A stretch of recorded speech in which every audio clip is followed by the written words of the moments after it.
বিএনপির ভারপ্রাপ্ত চেয়ারম্যান তারেক রহমানের বক্তব্য প্রচার বন্ধে আবেদনকারী রিট না চালানোর কথা বলায় রুল খারিজ করে দিয়েছে হাইকোর্ট। ফলে তারেক রহমানের বক্তব্য প্রচারে আর কোনো বাধা থাকলো না। আজ বিচারপতি মোহাম্মদ খসরুজ্জামান ও বিচারপতি মোহাম্মদ খায়রুল আলমের হাইকোর্ট বেঞ্চে রায় দেন। 2015 সালের 6 জানুয়ারি আইনজীবী নাসরিন সিদ্দিকী রিনা হাইকোর্টের সংশ্লিষ্ট শাখায় রিটটি দায়ের করেন।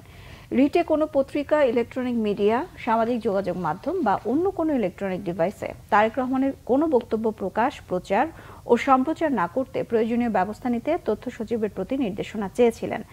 রিটে তারেক রহমানকে ফেরারি আসামি হিসেবে উল্লেখ করে তার বক্তব্য মিডিয়ায় প্রচারের বিরোধিতা করা হয়। পরদিন রিটের শুনানি নিয়ে বিচারপতি কাজী রেজাউল হক ও বিচারপতি আবু তাহের মোহাম্মদ সাইফুর রহমানের সমন্বয়ে গঠিত হাইকোর্ট বেঞ্চ তারেকের বক্তব্য প্রচার ও প্রকাশে নিষেধাজ্ঞা দিয়ে রুল জারি করেন।